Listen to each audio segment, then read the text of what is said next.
More than 2.5 million Catholics call North Texas home, served by the Diocese in Fort Worth and the one in Dallas. Today, both are honoring the late Pope. Our Natalie Haddad joins me live from the Cathedral Guadalupe in downtown Dallas. And Natalie, definitely a day of mourning, but also of remembrance.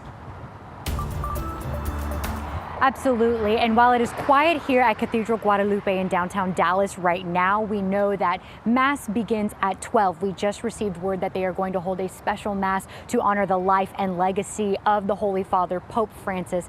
Of course, as we know, passed away early this morning, just after midnight, our time here in Texas. Not a whole lot, again, happening right now, but that is going to change very soon. Bells are ringing and people are coming by. We have seen a couple of them stand in front of the cathedral doing the sign of the cross, certainly just honoring and remembering who the Pope Francis was. Now, reaction to the death of Pope Francis has been trickling in all morning. The Catholic Diocese of Dallas posting on their website on the front page a biography of the Pope Francis. They've even posted a submission box for people to send prayers for the Pope. The Catholic Diocese of Fort Worth, we have spoken to them this morning. They offered a statement of their own, saying in part that Pope Francis was, quote, dedicated to the mindfulness for the poor and those most overlooked. Now, this morning we spoke with Bishop Michael Olson with the Fort Worth Diocese, and he says Pope Francis was a man who took the Lord's calling to be in this position very seriously.